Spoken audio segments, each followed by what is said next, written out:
Oh, let me send you all a photo here. Okay. This is gonna get things going as we talk about our day, I guess. Oh, it's a Christmas tree. Yeah, I put up a Christmas tree. Oh. Got a new one with new old school like fake bulb decorations and like big outdoor colored lights. That's very tucked bright. into it. Yeah, I know. You don't I'm think loving Satan?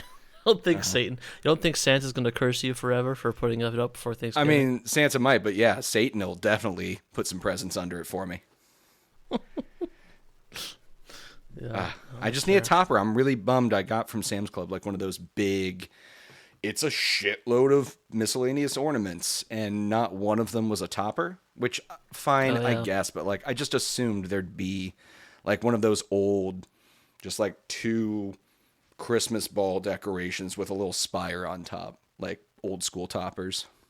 Not Fair. one. So I gotta fix Does that. look- Gotta get a skirt. It does. Now that you've mentioned that tree looks very bald without I anything know. on top. Just like me. It's We're twinsies. there you go. You should leave it. Actually, just cut off the top. That's what it'll be. Oh, you still have a scalp. It's just That's not true. I'll covered just in go hair. get one of my beanies and put a beanie over the top of it. There you go. That's there you go. The millennial baldness indicator. the beanie. But that's always a problem is when you're bald, your head just gets colder. So in this time of year, I'm always wearing a beanie. Does not mean I'm ashamed that I'm bald. I mean, some days I don't love it, but I'm not hiding it. No, it's a good point. That's a good point. In fact, if I'm meeting someone for the first time, I make a point to take it off sometime during the conversation so that they know I'm talking with a baldman, right? I don't want to lie to them about it. You gotta know what they're in for up ahead. Like, next time you see me, you might want to bring sunglasses. Yeah, if it's a sunny yeah. day, you know. Exactly. So what have you been up to this week? Nothing fun. I mean, told you my dog hurt himself, so Yeah. I've been nursing a wounded dog, but he's much better now. You gotta get him off the Yeah, heavy getting drugs. ready. He's off them now. We put him on methadone for a minute there. When you ask for his paw, is it a little shaky right now? Is it Oh, yeah, well, yeah, but that's part of a different problem. Oh no. Oh no. Yeah, no, I did buy a tree. Purchased it. I Nice. haven't decorated it. It's still in the box. It was last year's tree, so it was cheaper. Hell yeah. So KO is selling all their 2022 Christmas merchandise at a sale. So I like that. Yeah. I like that a lot. This was like just all Sam's Club purchase. It's fine. Like it's a good tree. It's not I had to bend some things in positions that they probably don't recommend bending them. Otherwise there were just weird spots where it wasn't going to have any bough. I was like, that looks stupid. I don't want one of those shelf trees. Blech. yeah, no, me neither. I hate that look. Although Yeah. that's very popular here. Oh, is it? Yeah, it's like that kind of like fake tree that looks like it could be a real tree, so they make it look kind of bald in some spots. So you have like big gaps where they can show how good of a fake tree it is. Mm-hmm. Yeah, that's in vogue right Just now. less decorations I can put on it, and it's going to make stringing the lights that more awkward. Great, thank you. Yeah. Well, Yeah. Marcus, what about you? You got a... How many Christmas decorations have you put up, Marcus? None yet. It's always a after Thanksgiving thing that I'm used to. No, that's fair. Or like Yeah, Thanksgiving this Day, is kind actually of, early. Like, while like Yeah. the turkey and stuff's cooking, you kind of start putting stuff up. That's what I'm used to. Pull them out. Yeah. You don't watch the game or the parade? Not actually the parade, but what game? Football? I guess you're not a Michigan guy, so you don't watch the Lions lose to someone in every Thanksgiving. football. This is going to be their year for that, Yeah. but I think the Okay, no. Seahawks are actually playing I this didn't know Thanksgiving football as played well. on Thursday. I think it's always like since time immemorial, the Lions always play on Thanksgiving, and they always lose. And it's an important part of being from Michigan is watching the Lions lose. After watching the Art Van America's Thanksgiving Day Parade in Detroit. Which you've now told me about, and I'm going to watch the Detroit parade instead mean- of the Macy's. So I'm very Yeah, excited last year this they got Tony Hawk, and he was just skating down that's the why I road was behind really a upset that fucking... I didn't watch it. He's just like, I don't know if I'm gonna do it this year. I hurt Just my ankle, sketching. and he's just like, I'm gonna do it anyway. It's always like someone who's famous, but like their wife is from Detroit, or like Nice. you know, like they're from Detroit, but they haven't lived there in 40 years or something like that. Mm-hmm. And then if they can't get anyone, they just get Tim Allen. And I was going to those say are the Kid bad Rock, years. probably. I don't think they've done Kid Rock. Oh yeah, Tim Allen. He's a Santa, and so he does the ho Santa ho hos and the. Claus. Yeah, he's also who's arrested at the Grand Rapids Airport, I think, or is it Kalamazoo, where he got busted for smuggling cocaine. And they just narked on everyone. Piece of shit. Yeah, that's fun. It's actually pretty fun. Surprised you don't see that on Disney Plus next to the pictures of him in Santa Claus outfit. I'll have you know. I mean, to be fair, his mugshot, he's got a really nice mustache. Like, I am envious of that mustache. I don't know why he doesn't keep that. Maybe that was just his cocaine mustache. I don't know. It's too associated with the mugshot. Wait, you mean like it was that's fair. a mustache designed to catch the cocaine that kind of like sticks to your Yeah. nasal, and then you have it for later? Yeah, it's like for saving it. Yeah. Okay, It's, you know, I like it. you gotta catch on the margins. That's how you make money these days. Ah, shit. I will let you know though. Detroit Lions, it looks like, are 8-2 right now.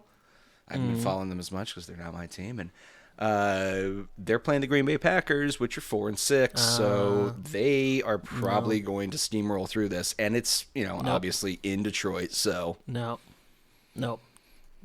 Mm-hmm. You haven't been living in Michigan long enough. They will lose. been here like 8 years now. That's not long enough. They will lose. They will also, like, the other team. It's usually Green Bay or the Bears, and they will lose. I mean, if they were 1-8 and Green Bay was like whatever, then the Lions might win, just due to, like, the divine will of irony. But that's the only option. Speaking of irony, when someone recommends a game, you normally think it's going to be good. When someone starts the conversation about a game thinking it might go into the annals of the podcast Hall of Fame, This is you might almost think that would be a good game. That'd be great. This is almost a proper transition, but really what we were touching on without touching on it, speaking of Christmas and our Thanksgiving traditions, were the memories of childhood, the nostalgia of traditions. And what a better way to transition into the topic, as I believe nostalgia and its ill effects on the human brain are going to be the subject matter really for today. Rose-tinted asses on this one. Nostalgia doesn't mean pain, like No. it's not a good thing. So welcome to the Save State. It's a podcast where we talk about video games that we played, that someone made us play against our will. I'm Arvid. I'm Mike. I'm Marcus. And Marcus is holding up a coffin of the game we Orphen, played. Scion of Sorcery. Yes. The actual PS2 cover copy. I really appreciate that. So Marcus, how did you get? Also, why does that not have the red greatest hits? Why do you issue? think? Why is that the? All right. Hey, look. Honestly, I think whoever was selling it was probably like, I just need to get this cursed object out of my home. Cursed. Like, I put it in the basement every day, and it's back in my bed by morning. yeah, I should have noticed something was up when I just happened to look for this on Amazon, and it was there, and it wasn't expensive. It's not from a reseller. Amazon just still has copies from 2000 just sitting there. Oh, Jesus Christ. Okay, look. So this is what happened. We were coming up with a game that we needed to cover, and I thought, wouldn't it be great to play the first game that I ever played for the PlayStation 2, which was Orphen, Scion of Sorcery. It was a launch title for the PlayStation 2. In the United States. In the United States. It's from a long-standing series of light novels, and not Light that novels popular. Just being anime with, or rather manga with more words, right? Almost Like, no it's just- pictures, like almost exclusively words. Yes. Yeah, it's like they're like old school picture books where you get like a picture a chapter, and then Yeah. it's mostly words. It might be like Yeah. 30 or 60 pages too. Like they tend to be pretty short stories, and then it'll build on a saga of them, like story arcs in an anime. Yeah. Yeah. And yeah, a poor anime to boot.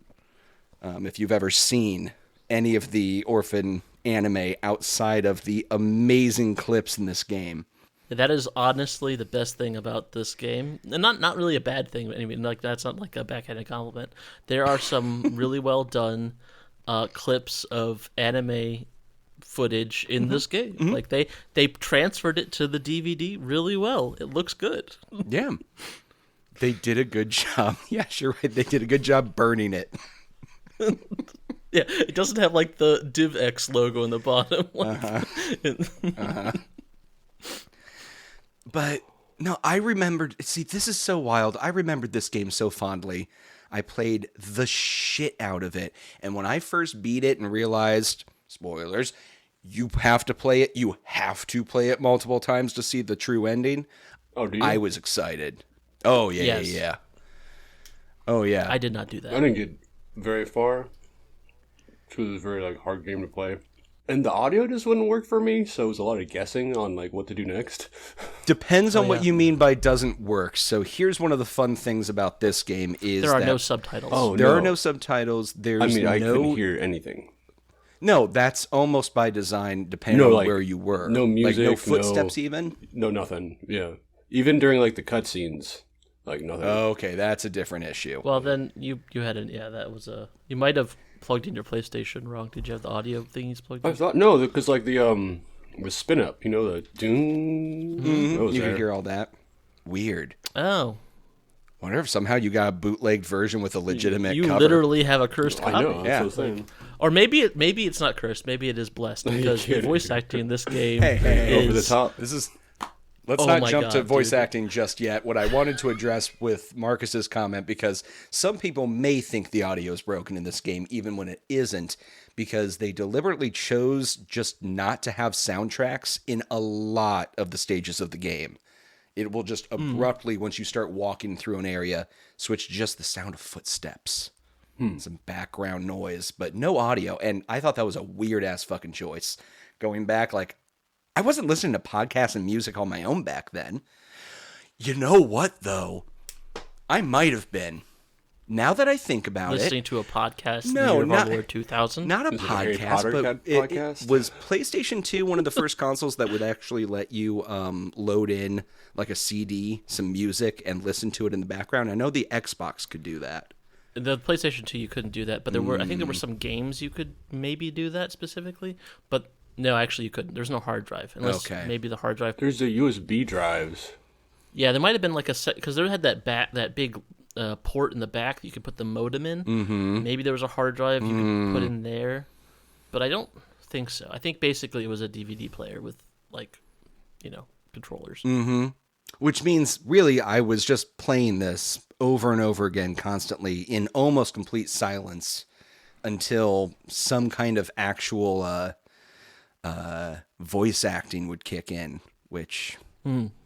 How did you love the voice acting now that we can actually... I played this on an emulator, and it looked really nice. I even got like not the upscaling thing, but like the thing emulators can do to make it look, swankier. It looked pretty nice. I found that the quiet bits when you were not in combat, you needed that silence because your ears were bleeding from the combat noises, from the cutscenes, from the combat noises. Every single move you make in combat in this game Pyro! has an anime shout. Yeah, it's not even pyro. It's like a big Bite of long sentence. lightning! Yes, thank you. It is. No, I had to find out. It is terrible. By like researching. People were like, "Oh, thank." And I was like, "Oh, I guess maybe I lucked out on that." But It's like if you've ever played Legend of Dragoon and you get really into Dart or another character's like combo attacks, there's certain ones like Eruption that like stick and fuse in your brain forever, but kind of in a good way. This isn't one of them. Like this Yeah, isn't I have it. volcano and burning rush stuck in my Yep. head. Yes. Still this day. This isn't like that. No, this is like those are 1 to 2 words generally. And you had 3 different characters. And this, you basically just had 1. Sometimes you had 2 characters saying things, and they were all very loud, and they said them over and over and over again in quick succession. Oh yeah, I could not. My complaint of that is the voice actors are actually good voice actors.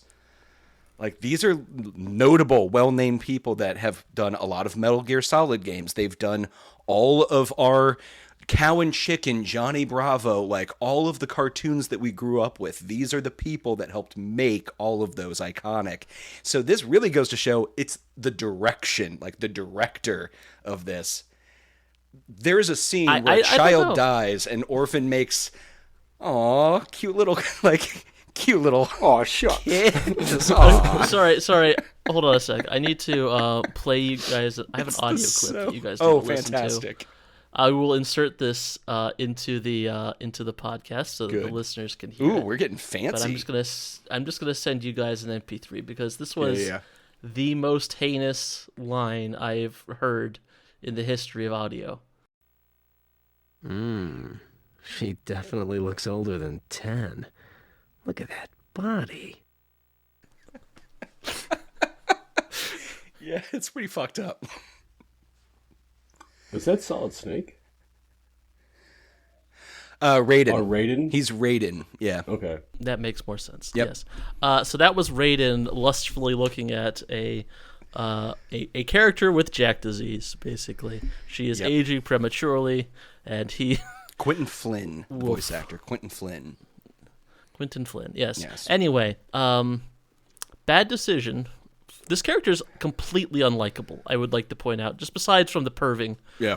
And whatever. Like, he is an 80s ass everyone. anime character. Let's just be real about that. He has no interest in being nice to anyone. Yeah. He hurts people for fun. Like, I don't know why anyone likes this character at all. Like, because he was a bad boy. Very mean things. When I was like 13 playing this, he's cool as shit. I hope I'm him one day. Because he's, what, He does 17? have a rad bandana. He's got a leather jacket, right? Is that a leather jacket? Yeah, he's like got a a leather piercing. vest. He's got like the George Michael earring.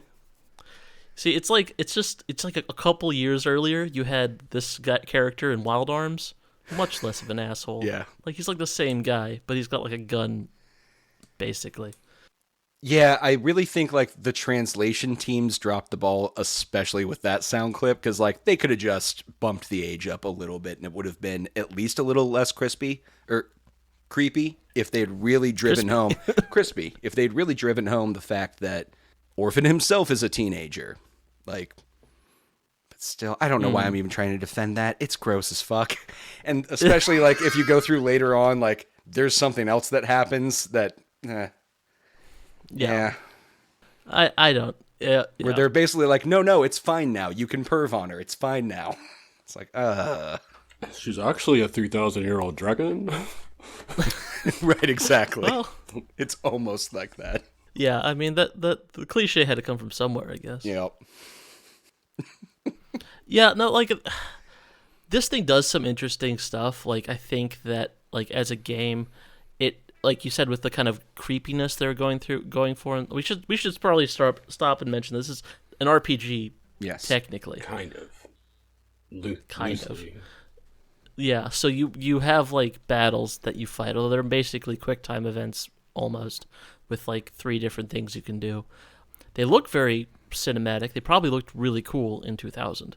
They probably looked very cool because you have like all these things moving around. It's not just like a JRPG where they're kind of like standing and waiting to take their turn to hit each other. It's just like, you know, it reminds like the bit in Fantasia with the Sorcerer's Apprentice where Mickey's just standing on the mountain and like moving as waves move around. Like if you could imagine that, that's like most of the boss battles.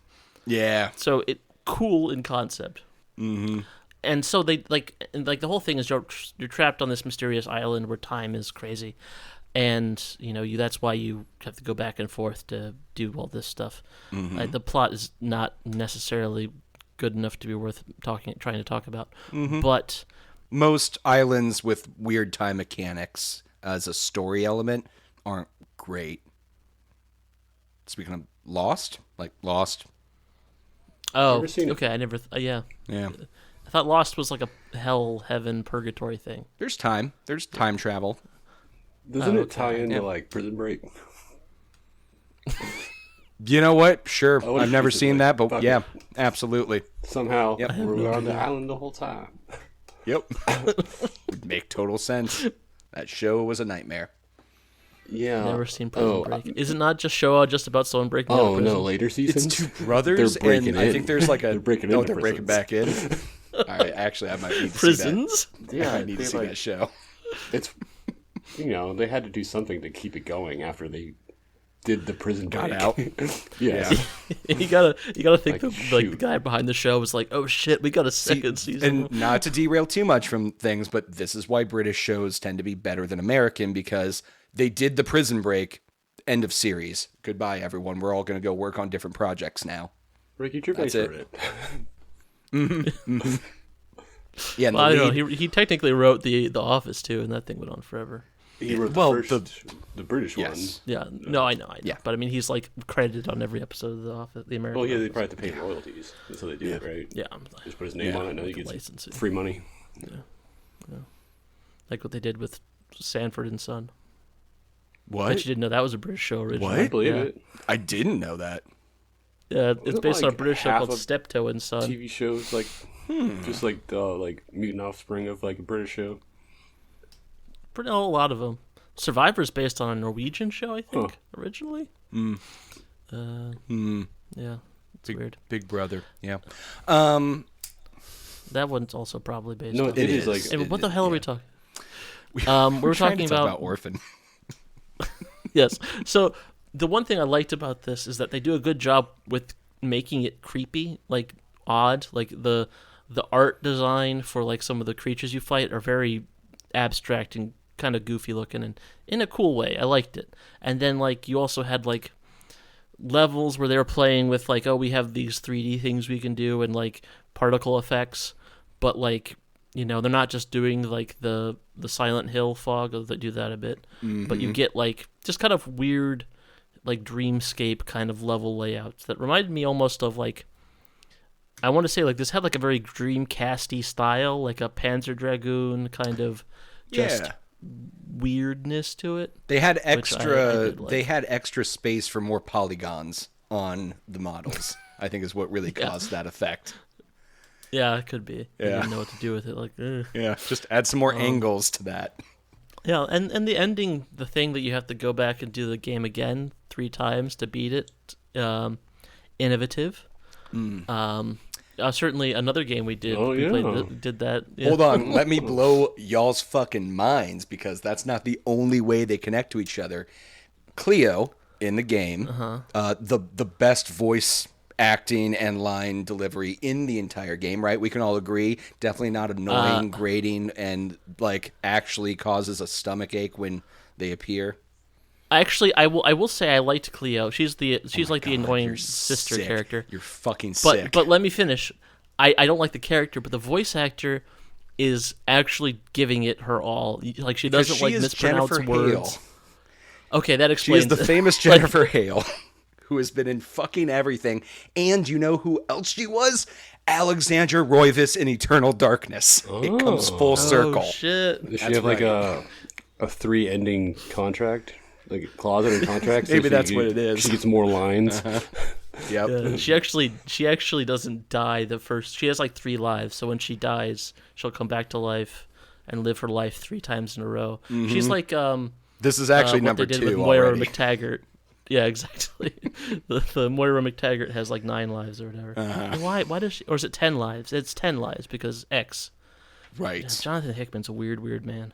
So that is an interesting thing, isn't Yeah. it? That one of the people who's in this game was in another game where it requires 3 playthroughs to get the true ending as well.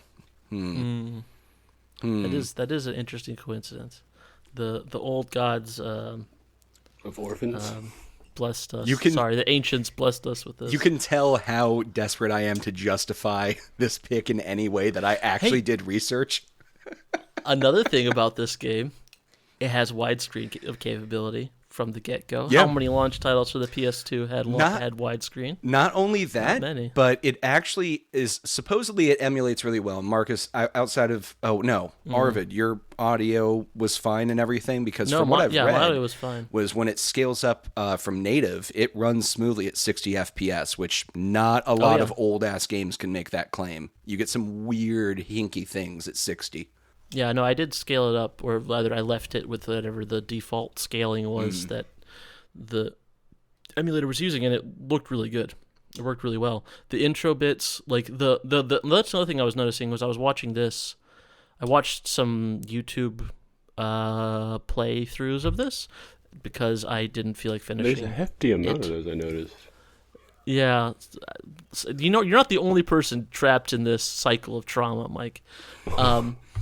And I noticed that the colors on my emulated version were much nicer than the colors that these guys were getting. Like I think that visually speaking, I liked this a lot more than I probably would have if I was playing it on authentic. I was going to hardware. say authentically, it was kind of trash fire.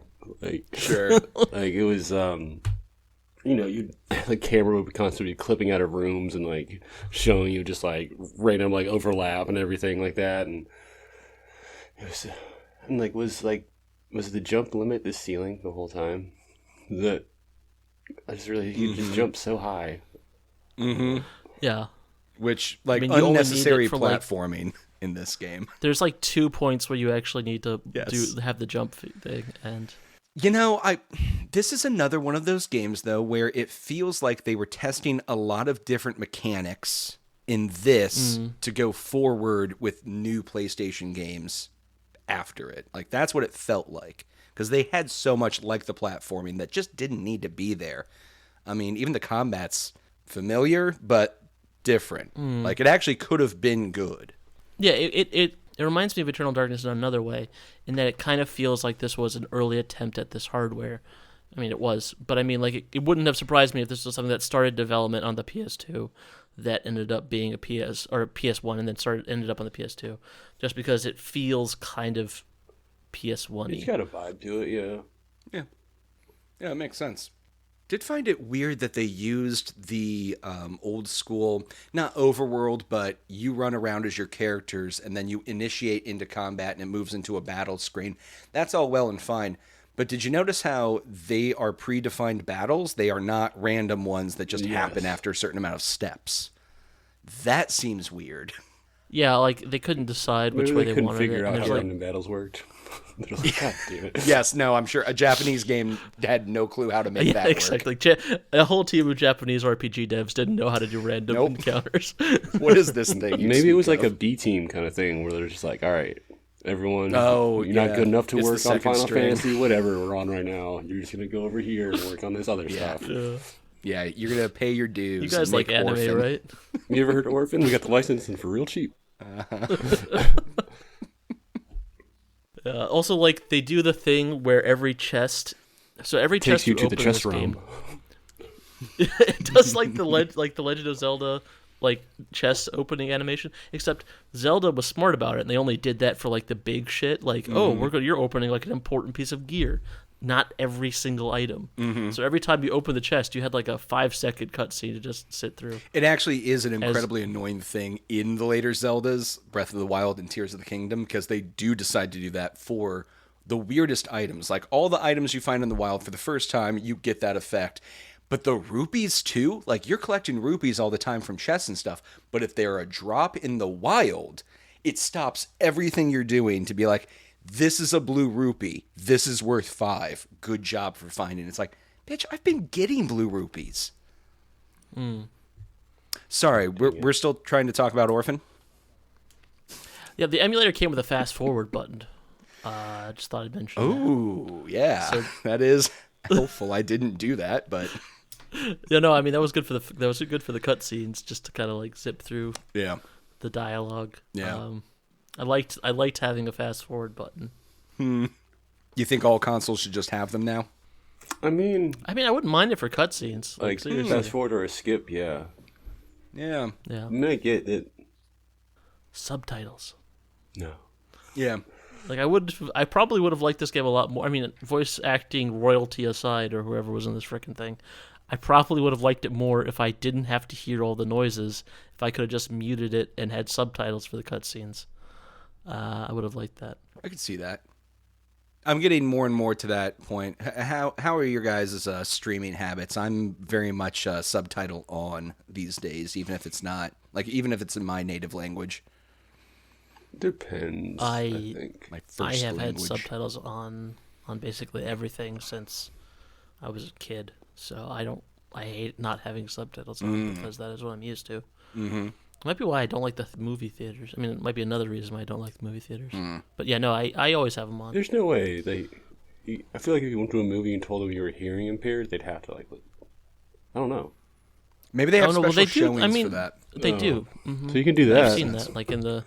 Yeah, I guess I could do that. I don't really want to though. But you get the whole movie theater to yourself and 3 other people probably. Yeah, but I don't like movie theaters. But at this point, it would just be you and 3 other people. Yeah, but that's 3 more people than I want. Don't just do the subtitles. Do the subtitles for a movie. Like if it's a closed caption audience that needs it, that's great. But also put in the work and have in really low light, subtly off to the side on both corners, 2 sign language interpreters. Doing the full faces and everything. And I want to see Marvel's Endgame Part 1 and 2. I love those people. Don't you love those people when you watch them doing the signing and they're emoting, conveying the emotion behind the words and the faces get all wild and contorted, and I love it. I think it's the coolest shit. I haven't actually seen that. There's a channel that will when I used to watch TV here 20 years ago. There was a channel that would rebroadcast the news and some primetime shows with a Sign language interpreter. Sign language interpreter. But they didn't really. Why would they do a lot of recast it with a sign language interpreter and not just subtitles? Seems Well, I think it's for I honestly don't know. My guess would be for people emotion who better. The good ones do. Yeah, I mean that could be it. Also, technically, Sweden is a multilingual country, so it might be easier just to have someone do sign language than Instead of have half the someone have to do it in Swedish and Finnish and all the other languages people speak here. That makes sense. But yeah, that's a thing. That would have made this game better. Yeah, if there was just a sign language interpreter through the whole thing, I would have found that innovative. Yeah, sure. I like that too. Would have been hard to do, Would've been great in the in the battles. PS2 flipper. Just yeah. Break someone's knuckles doing that. Just have in the bottom corner another OMV playing the entire time. Yeah, just anime sign language interpreter. Yep. It's Orphen, but in a chibi form. They go hard into the anime of it. Yeah. But they have really big hands somehow. Yeah. Well, you can see them. Yeah. Do it in you'd have foreshortening. to. Mm-hmm. Mm-hmm. Or you could do Nick Jr.'s face, but it's just hands instead of face. Just 2 hands on a colored background. That's not a thing I've thought about in a long Would a hearing impaired person missing a finger be considered to have a speech impediment? Interesting. I think you'd have to, right? Because it's I'm not trying. I'm not making. It's fun. I have considered friends a that language, are missing fingers and stuff. No, that's true. Right. So I feel That's yes, just, my for brain went probably there, spelling and stuff, there probably would be. I learned ASL when I was in 5th grade, and I haven't kept up with it at all. But yeah, I would imagine there are certain things you'd I think people could still figure out what you're trying to do, but yes, counting, but spelling, sometimes names aren't as easy to like turn into a full sign, so you actually have to sign out, the letters. That that would probably cause there to be like a little bit of a stutter equivalent. Or that's a interesting thought that I hadn't thought about. No. This is why we bring Marcus on.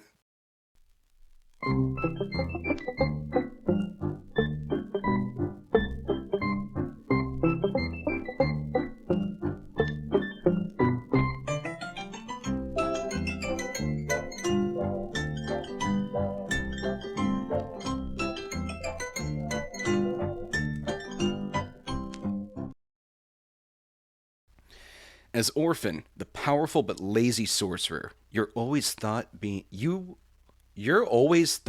a hero was too much work. Already, this is okay, whatever, fine. But now you don't have a choice. Harnessed into a risky adventure, you must use your dark powers to help your desperate companions resolve their unique quests.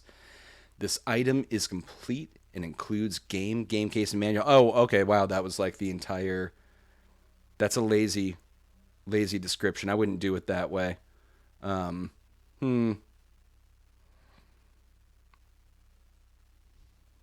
It's bad. It's a bad, quick, short thing off Amazon. I don't like that one. Hi, Arvid. Welcome back. Hi, what are you talking about? I went to Amazon hoping that the description would be probably similar to the one on the back of the cover. And it's Orphen, Scion of Sorcery. And it is not. It's like 3 sentences, and one is like the first one's already misspelled, like completely wrong word used, and whatever. It's gonna make good dead air for you to cut out. Yeah, it's fine. Yeah. Yeah. Besides, now someone's decided now is a good time to blow right behind me. Some leaves outside. I don't know if it's showing up on the recording. Yeah, I don't hear it. Don't worry about it. That doesn't mean the same thing. Do you not live in a house? Yeah. But how is that happening that you can hear? Because they're in my yard and they're related to me. I see. Yes. That was what I was wondering. Yes. Yeah. Yep. I guess I assumed you were the one who did all the leaf blowing in your household. I do a lot of it. I do most of it. But right now I'm doing Sometimes this. you just gotta blow leaves. Yeah. Plus, I got to work tomorrow, so I wasn't really feeling a lot of physical activity today. Yeah. People dunk on leaf blowing, and like in Virginia, I agreed with it. Like, fucking just leave the leaves where they're at. Yeah. But like, if you live anywhere where you have snow and ice, then you need to get those fucking leaves up. Like, there is nothing worse than trying to run a snowblower with like a bunch of leaves under it. Yeah. Like, oh my god, you basically, that is a good way to like, ruin a snowblower. And if you let it actually go until the next season, congratulations, you've now like taken all your grass and turned it back into like mud, like forest floor, almost immediately. It's not great. That could be good for some things. I feel like the decomposition. I guess. Oh yeah, that's the other thing. You get like that leaf mold. That ain't good for nothing. It's gotta be good for the earth. It's like a natural process that's been happening for like millennia before human came around and started having lawns. Where are you going, Mike? We just got Marcus back. I was gonna see if they could blow the other side of the house while No, I can't hear it. Fine. Don't worry about it. It's fine. It ain't coming over. I can hear it. Probably. I mean, I can always edit it out. Edit out more annoying noises. Like what? Like you. No, I'm joking. Just edit you completely. You know? I've actually been on every episode. Like whole I've been on episode. every episode. just the feel one. That's like true. it. That's Yeah, That's canon now. Occasionally, I'll forget to edit Marcus out. It's the... Slipped on in. Oh, God. All right. Are we done talking about Scion of Sorcery? This, now, Mike, I have to ask you: Are you still insistent on this becoming part of the oeuvre? Not the oeuvre. I need to stop saying that word. The canon of the save state. Having replayed this, You know, it depends. Would be my answer. It depends on: are we trying to Instagram filter best life this shit and talk only about only the best games we've ever played, the Final Fantasy VIIs, like sometimes what's required in life to truly gain wisdom and learn about things is to sift through some shit. would you inflict this game on another person? I think I would. I think much like my belief of you should serve in the military or do some kind of public service for like a year, digging ditches or making a park, and do like a wait staff restaurant work and grocery store. Like that should all be mandatory as you're growing up so that you know what life is. this is one of those games I think you might want to play. Not right away. This isn't one of the first bad games you play, but I do think it deserves a little, because, man, the combat, like, really innovative for the time. There are elements of this that are interesting.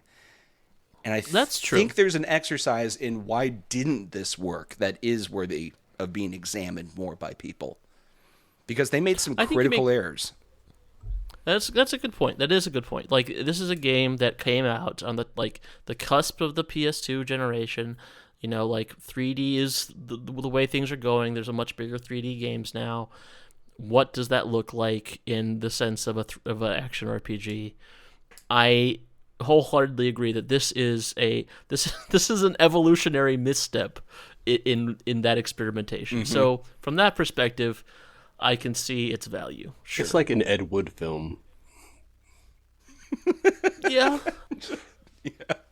Okay. Yeah. Okay. You know, it's got it. Which ones? that. Like the later Porno ones, or like the earlier ones? No, I that are like how he monster just The left. earlier monster movies, You know. definitely, like, you know, they have their own little things you go to them for, you know.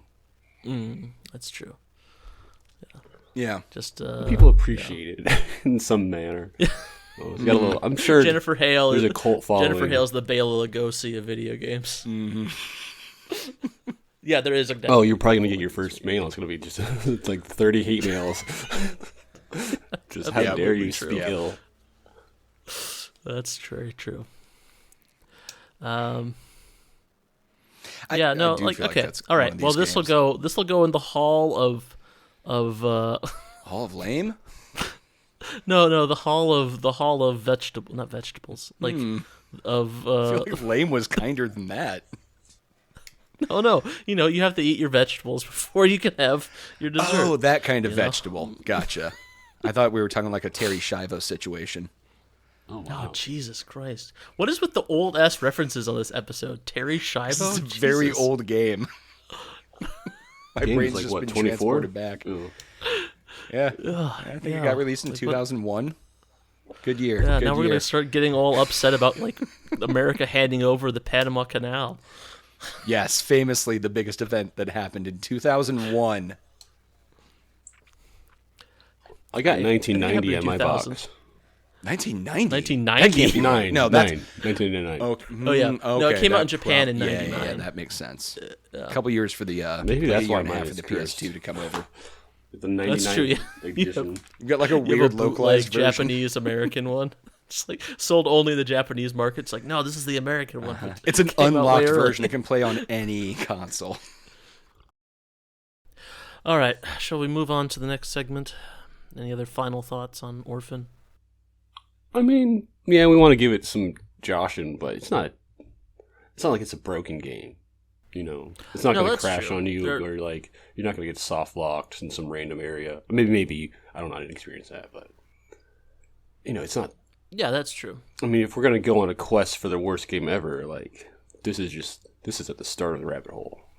That actually sounds like yeah. a fun project we should maybe all take on. But you Hey, know, man, I made you play I Elfland. I think it's in that awkward phase of like this is when games. I remember reading in like Game Informer, PC Gamer at this time, how they were starting to think of ways to introduce tutorial systems into games and make them feel natural because everything was so instruction manual based at the time. And this was in like the awkward teen years of that where the instruction manual is not explaining shit to you anymore. It's like a little insert sleeve with an advertisement for the next thing.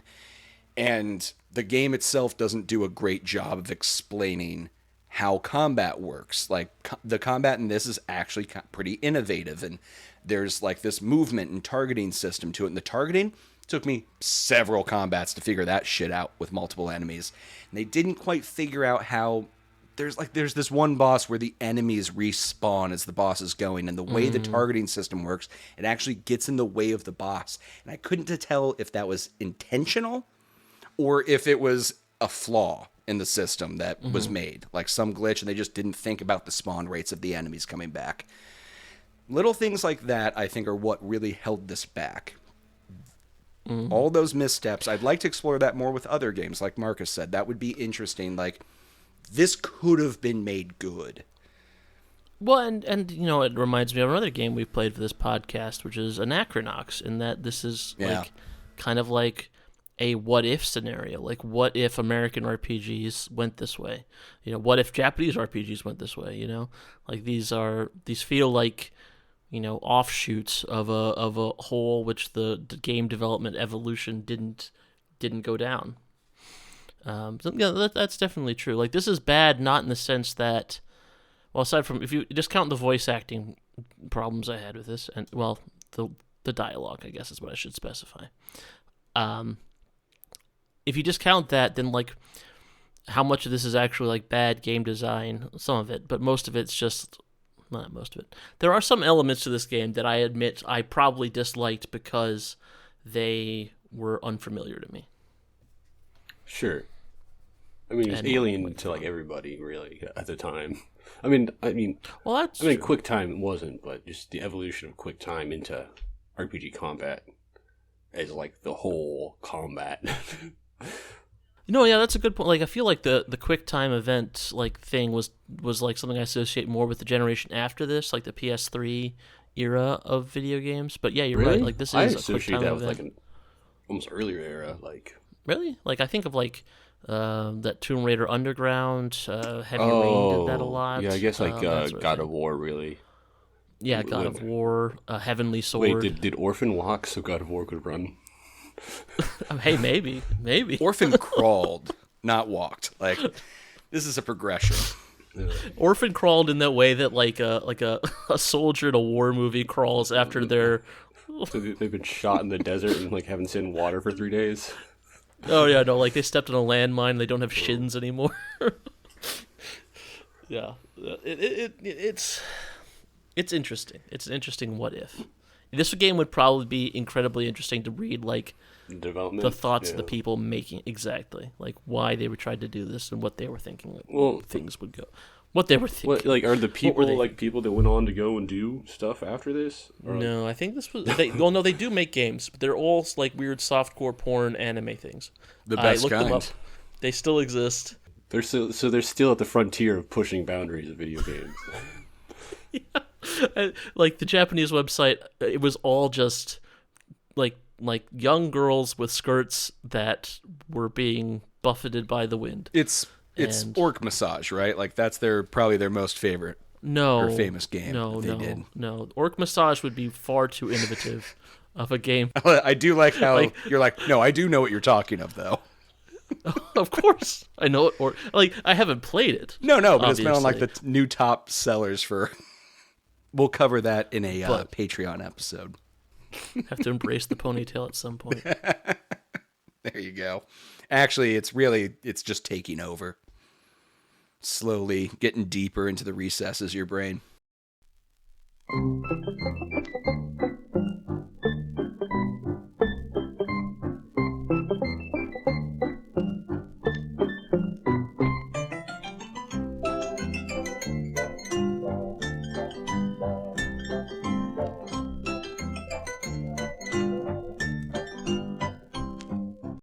You back, Marcus? How'd it go? I mean, he's here. I mean, like he's part here, of it is but is he missing. back? No, that's fine. I wasn't, not like I was in my youth, just.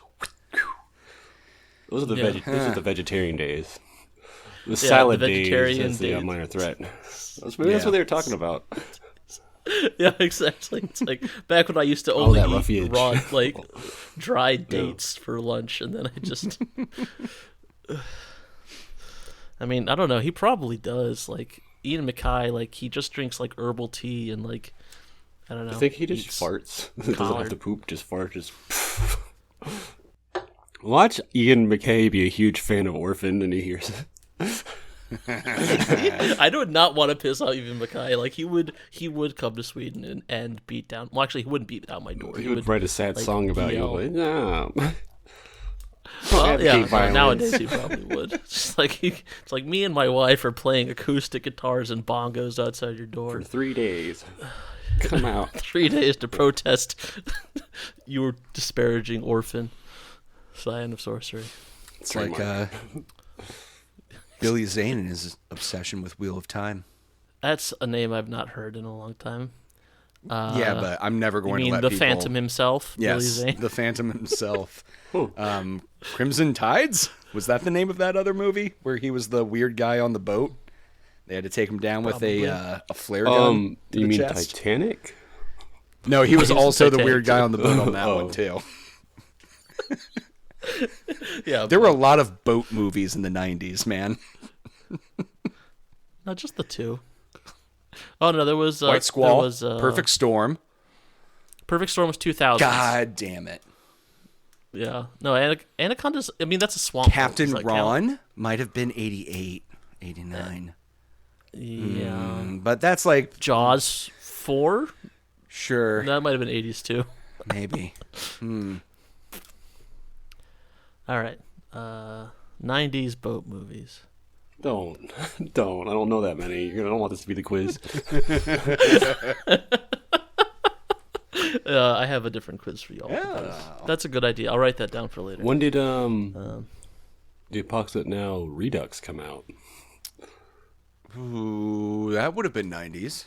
Was that 90s or like 2000? Was that like a film Like technology it might have thing? been it might have been 2000s because it was like the new Dolby got like pumped into it. And Yeah, I remember seeing that in video stores on cassette though. Like it definitely got the double box, like the 2 cassette box. You know, I definitely remember 2001 for the Redux, yeah. Damn.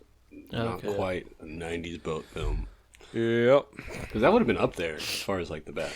I mean, look, if it hadn't been for the event of 2001, like traditionally those first 2 years or so are like the awkward phase between each era, like moving into the next one.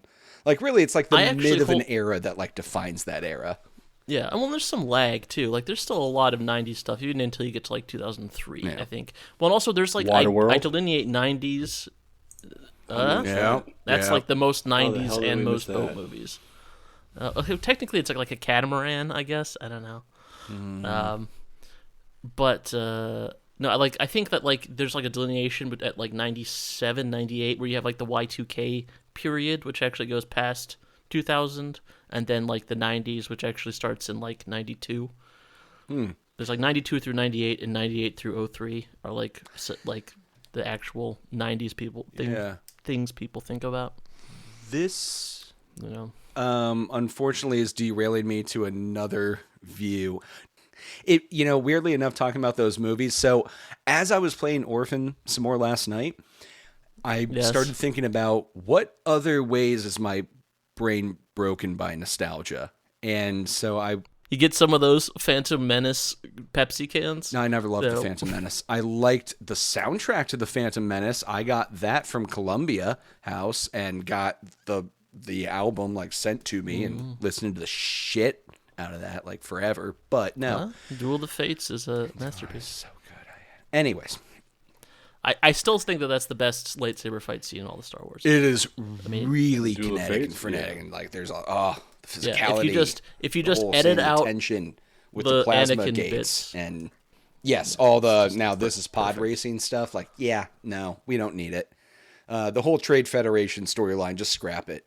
But It's literally the whole reason Star Wars happens is because of the Trade Federation. fucking scrap it. just don't make them happen at the same time, like we're jumping back and forth. It's like the anti version of like The Godfather. It's like at the end of The Godfather, instead of jumping between all the different assassinations, they were just like jumping between like some assassinations and then like It should have, and just the razor blade tomato slicing scene, like just over and over again, just different nights of doing it. No, that's too good because that has like metaphorical meaning. So, no, it would have to be like I don't even know. Steward of Gondor eating a cherry tomato. No, that's even better. With a razor blade too, though. You just keep adding them in.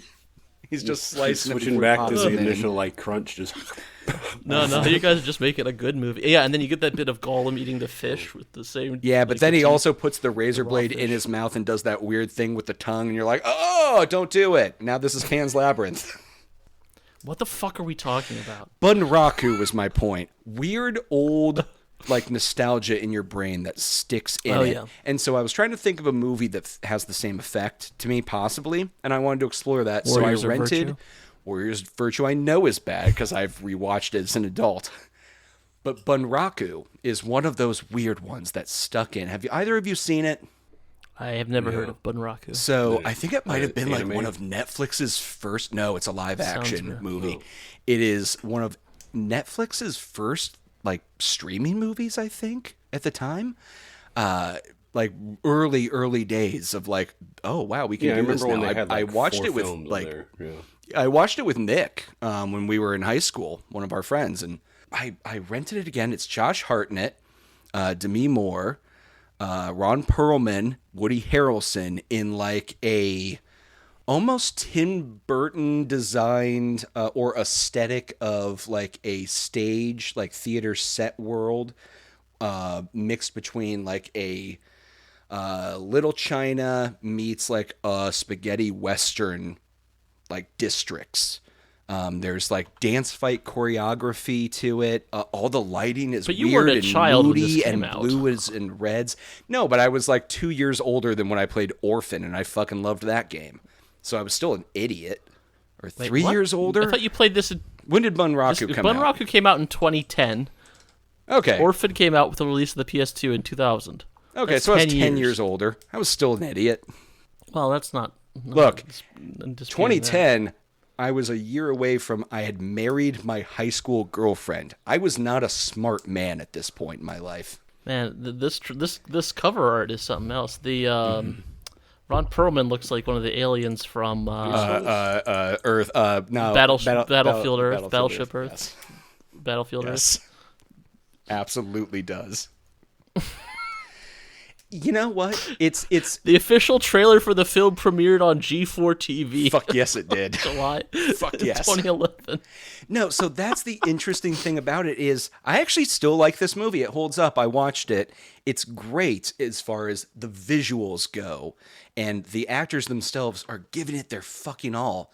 But much like Orphan, doesn't matter how good the actor is, if the lines suck, it sucks. Like the directing's not great. The way the camera angle, like it could have all been shot a little bit cleaner. Everything else about this, like this should have been a smash hit movie. I'm sure it's got a great cult following like Orphan does, but it was eerie how much like my complaints of this movie watching it last night were lining up with my complaints with Orphan. I see what you're saying. I'm looking on IMDb. Like all of the some of lighting these, and the it's just so moody, but in fun ways that almost make you feel like you're watching bits of Chicago. Yeah, it's very interestingly, like, I will say that the stills I'm seeing on IMDb are much more interesting than the movie poster. Yeah. It does look very interesting. We might have to. I might have to watch. I would happily watch it with you guys as a group. Oh, this is weird. Okay, so why are we talking about this movie? Because it's also a bad thing that you. It's also a liked bad and you thing that like but it's not as bad as Orphan. I started like assessing other nostalgia things, and that's one of the first ones that came up because this is constantly like a classic bar argument. Like I'll throw out like, yeah, have you seen Bunraku then? And it's like, I haven't seen it since the first time I saw it. Is it actually as good as I remember? Am I just being an asshole? Like, let me reassess this. 13 years later, Right, God, which it feels weird that it's only 13 years ago. But yeah, holds up. Really feels like it was from like 2004. Interesting. Yeah. Interesting stuff. Yeah. I probably have similar things I could say. I can't think of any of them right now, but maybe if someone had mentioned that they were going to do this in the show notes, I could have Prepared. thought about it a bit more. Prepared. But Probably yeah. should. We should probably actually share show notes. Well, I did with you actually. I did with Marcus. Oh, that part. Yes. I see what you're saying. Yeah. I thought you were like, no, there's a document. Like, Oh yeah, no, there's I kept pages of show notes this whole time. All right, so the news, right? Or do we have something else? no. And I mean, really, if you want to take it away, the only news I have is what you shared in the show notes with me. I think it's kind of relevant. So, recently we talked about the Game Awards last episode, Paradise Arcade. The Arcade Yeah. Paradise? Yes. Arcade Paradise. Yeah, I was thinking Well, Paradise yeah. Killer the whole time. Yeah, Paradise Arcade almost sounds better, but yeah. But anyway, so the game, Because you like French stuff. It sounds more French. I don't actually like that much French stuff, but Ron Perlman it is does kind sound of more French. French. I He's in mean, City of Lost Children. he's also in Name of the Rose, That's not- which Well, the author is French. Sure. No, he's Italian. he's Italian. No, never mind. Yeah. Anyway, Yes, so It's my impression of him in the movie. it's pretty accurate. That was good. I thought he was supposed to be in Scotland or something. Are you just singing that because why it's is- Sean Connery? No, it's like somewhere big. It's somewhere like up high and cold and rainy, right? It's gotta be this. Maybe, I mean, it is Umberto Eco. He probably would have said it. I think it's like the only one that's not an actual like real life monastery or abbey. No, It's like where they're actually at. I want to say. oh, Yeah, it's just filming. This does sound real Italian to me. Yeah. well, I'll take your word for it, Mr. Italian man. So there was some controversy about the indie category with the Game Awards. Specifically, Dave the Diver being nominated for it. Because it's not an independent game. It is made by Nexon, a big deal Korean studio. Makers of Maple Story and a lot of other Korean MMOs. Mm-hmm. And what was not nominated for the indie section was Baldur's Gate 3, which was made by Larian Studios, a wholly independent studio. Mostly independent. Some 10-cent funding, but yes, mostly independent. Yeah, I mean, who doesn't? I mean, No, that's 10 actually gave everyone totally money fair. for a while. Yes. Like I don't like Yeah, they no one has any controlling stake Yeah. in their company. No. at all. It's I mean, all technically. in I that. think they've received money from like the Dutch Entertainment Board too. Sure. But that doesn't mean they're owned by the Dutch government. Anyway. Or are they? But anyway, like this is a thing that exists in films and in music, where indie does not necessarily mean independent, but in video games, indie has largely meant independent, like actually independent, as opposed to a style. Sure. But this attribution of indie in the Game Awards certainly points to it being used as a style, because while Dave the Diver is made by a big studio, or at least a sub-studio of a very big studio, it is an indie-style game. It is a vibe of an indie game. And Yeah, Baldur's Gate is not. yeah, like what are y'all's take on this? Because I mean, video games have been made independently since computer. I mean, so the earliest computer games were Yeah, people Myst were was making independent. Literally, independent like games. putting out advertisements in magazines saying, like, send an envelope of cash to this address, and I will send you a floppy disk of my game. And that's how, like, some of the first indie game developers got or their even start. or even like literally sheets of paper you could enter the code in Yeah. yourself. Like I will mail you a document that you can type into the game yourself. Like it's like with video games, there's always been independent things. And also as soon as the internet happened, but as soon internet takes off, you don't need that same kind of distribution network like you do with music and film, where you have to have support from a publisher or a bigger studio. Yep.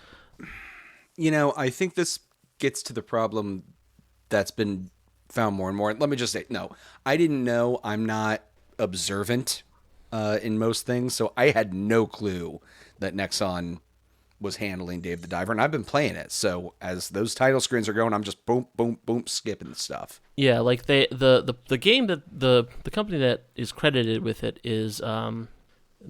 studio. What is it called? Yeah, the studio that has the credit on it is Mint Rocket, Mint Rocket. Okay. which Sounds is, like an indie company.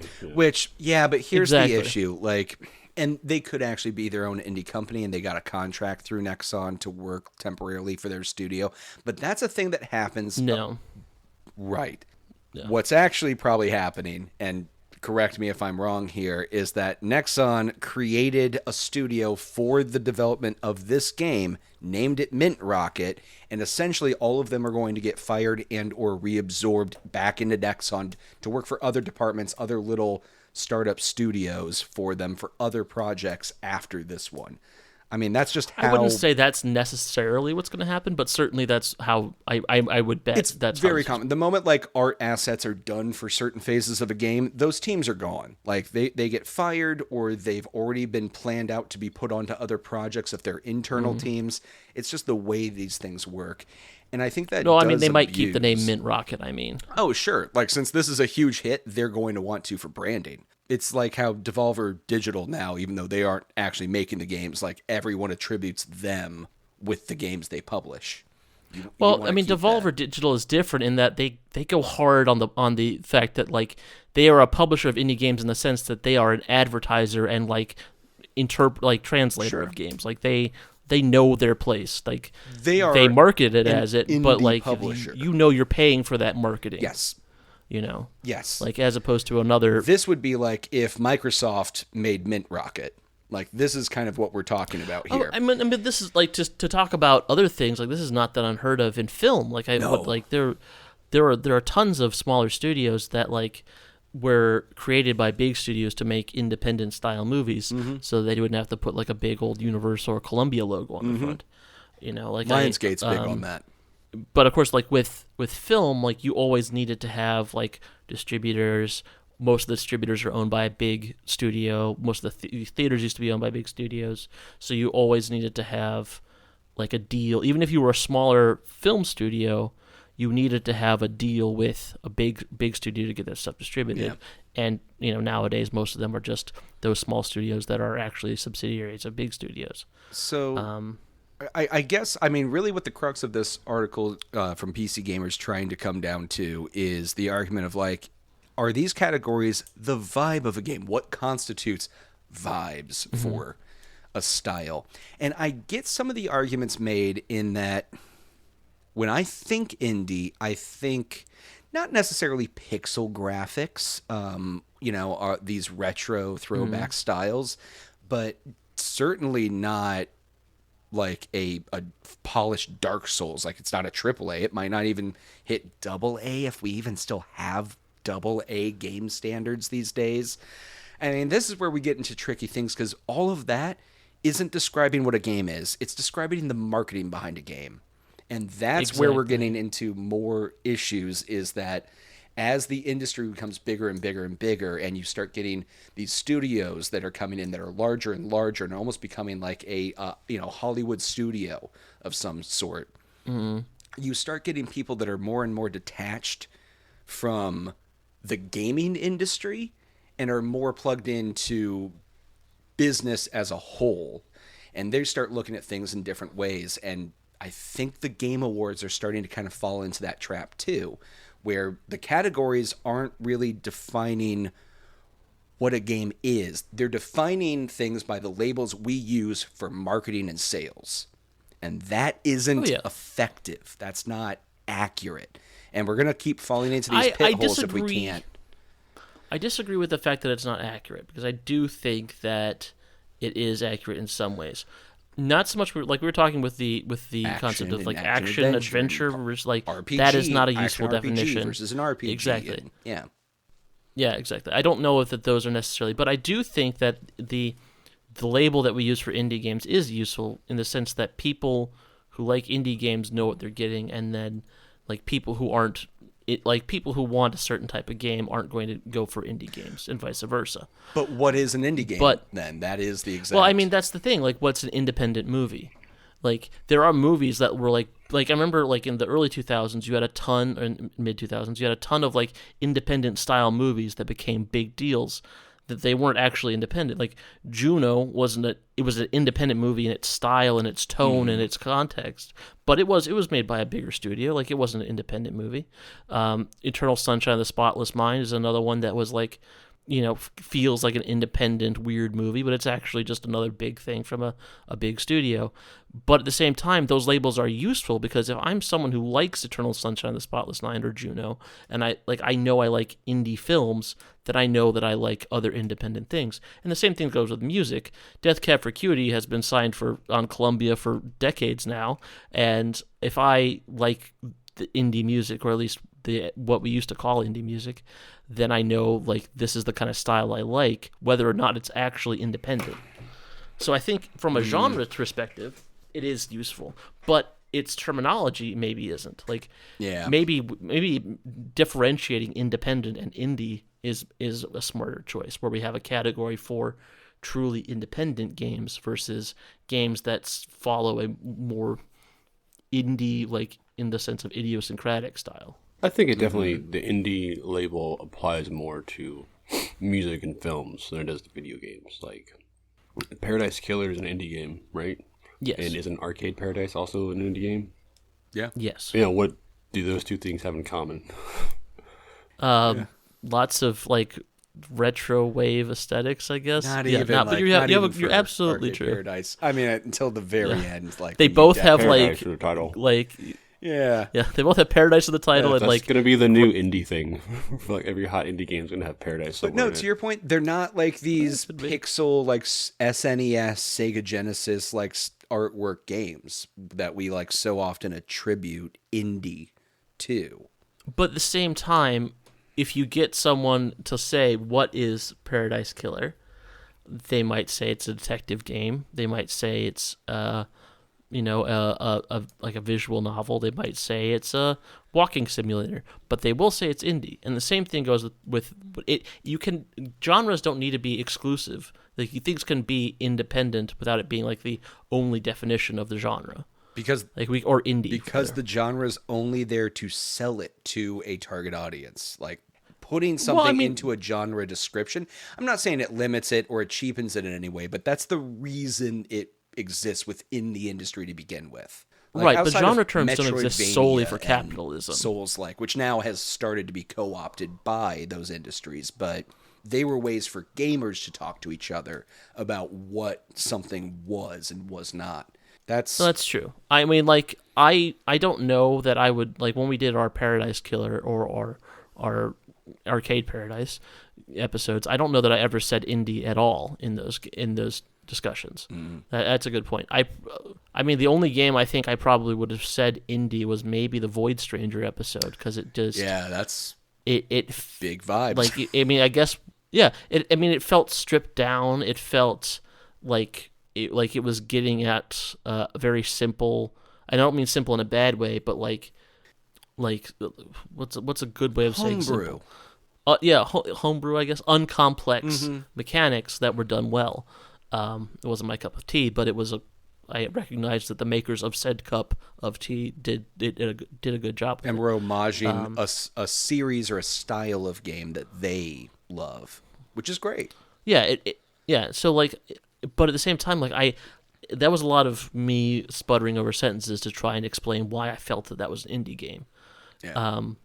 But I feel that if I told someone it was an indie game, they'd know where I was at with it. So I think you're right. I think differentiating between indie and independent studio probably is something that is needed, because if you don't, then what you're going to get are truly like good indie games like Sea of Stars or one of those that are going to get overlooked because a big studio that has all the time, money, and manpower to do it can make a facsimile of that same style of game and make it in a way that will trick you into thinking this is an amazing, like, how could this be one of their first games? And it's like, oh, it's not actually. It's Microsoft making this. Well, and or like Nexon. not to, yeah, and to point out a similar like potential problem with this in the future is like the indie music genre, where like what was indie music. What is, but I guess to me, what was indie music? And it didn't have like a thing. It was just rock music that was different from everything else, right? But like as that started to get popular, and as bigger studios started like signing those bands or making those bands themselves, that style got more and more and more watered down to the point that it just became car commercial music or, iPod commercial music. I mean, that's how it started out to a certain extent, but it basically killed the genre by virtue of the becoming a meaningless title. And I think New Wave kind of had that same problem back in the 80s, where like 1979, like Gary Newman or whatever, what that's New Wave. By the late 80s, like everything's New Wave. Fucking George Michael's New Wave. That's not a useful term anymore. George Michael New Wave? I mean, yeah, if No, had but a I mean, keyboard. he would have less George Michael, but more Wham. I guess probably would have been sometimes referred to as new wave.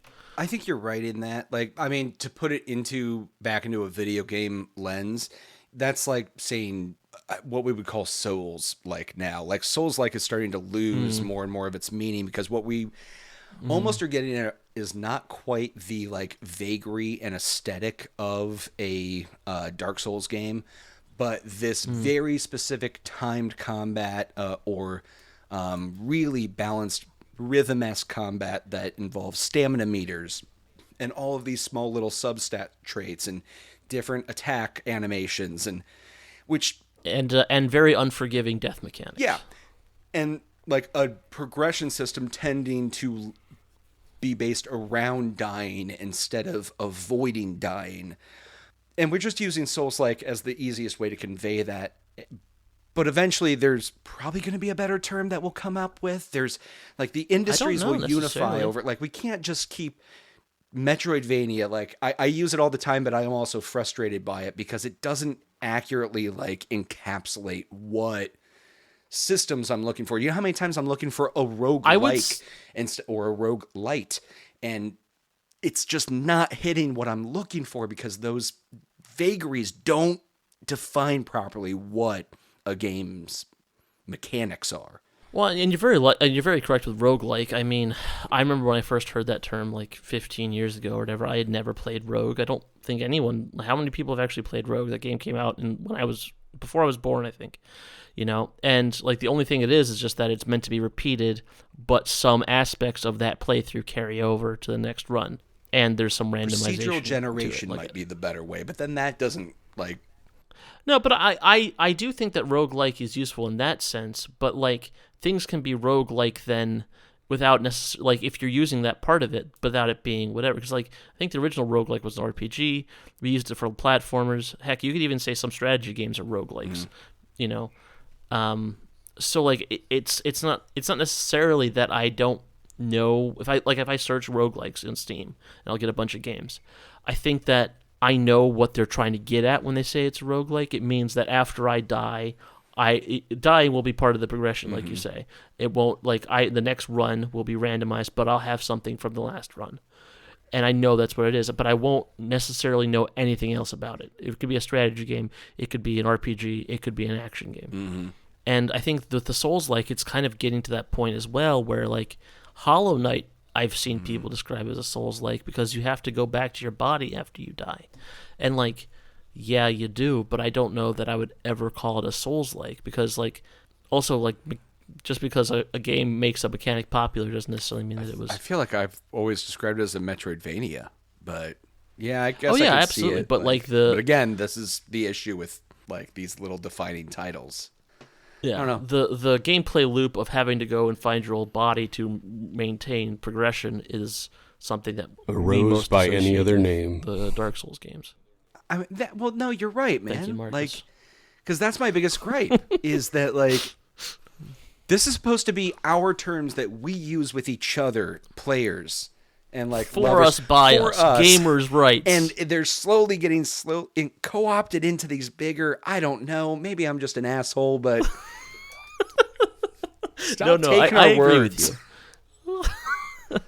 Yeah, no, I agree with you largely. Like they are useful when they're not used by marketing people, buzzword things where they get chewed out and spat up and Which, they become to be honest, mush. The Game that Awards does are be- just like an industry trade show, like made for well, I and by mean, marketing all people. award ceremonies are like I the know. Oscars aren't. No, like, I know.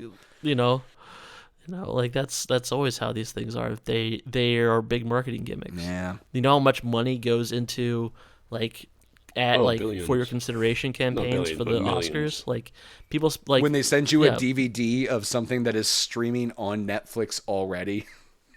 or whatever. Like there are tons of Yeah. like studios will spend more money if they think a movie is like on that path of like something that could actually get awards. They will spend yeah. more money on that than they will on the production of the You know how many movie times and the other on, marketing like, combined. Amazon or something, or I'll watch an ad for the movie I just clicked on before it plays. Just like Yeah, yeah. They're not smart with Or that. like the algorithms, you'd like, think I they'd got be this better. I bet this guy Yeah. would love this movie. Yeah. You should really Yeah, watch no, I mean, this. it could be.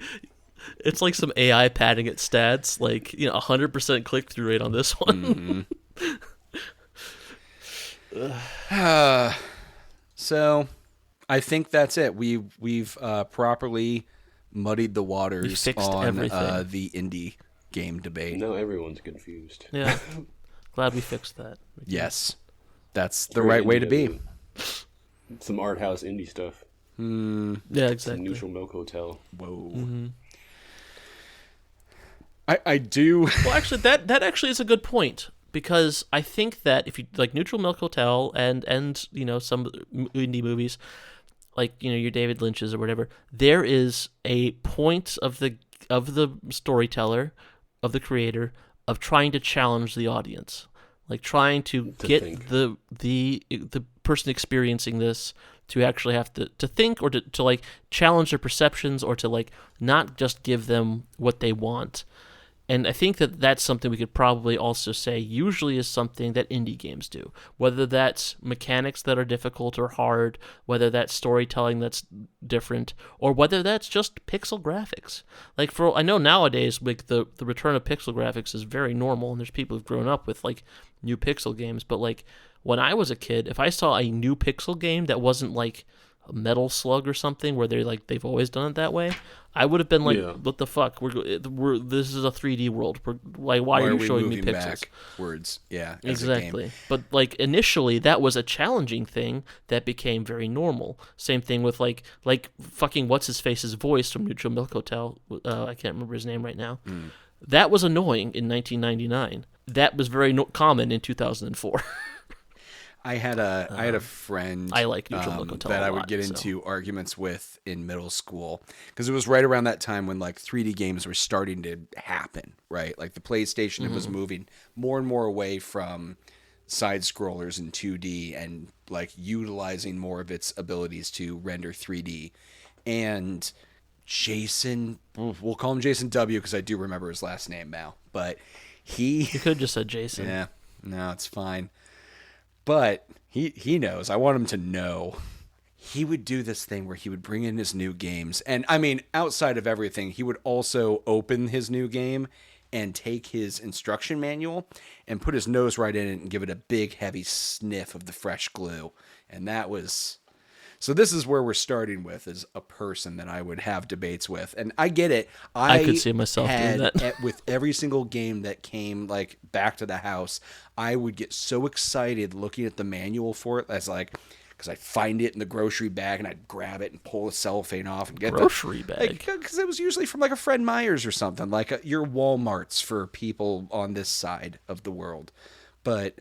Well, Myers, not Fred Meyer. No, No, Fred Meyer's. Fred Right. Meyer Sorry. in Oregon. Yeah, man. Oh yeah, Fred Meyer. I never seen a video game Yes. at Fred Meyer, They were but I've there. seen video games at Myers. Oh no, Fred Meyer's actually had like near us a really extensive gaming section. It was its own area that you could go into with neon lights.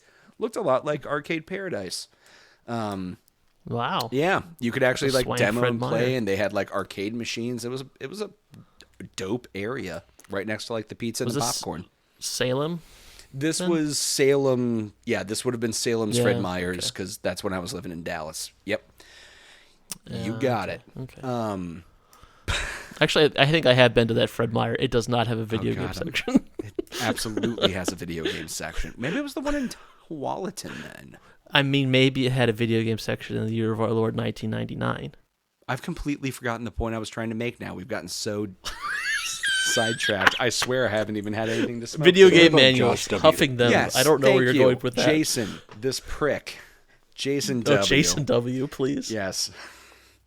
But no, so he would have that weird sniffing obsession, but you know what? I'm not going to slight him for it, because when I would be on my way home with my games, I'd be pulling up my manuals, and I'd get so excited reading the first few pages, because they were usually the story of the game, like giving you the setting information. Yeah. That's not a thing Absolutely. that happened often in the game.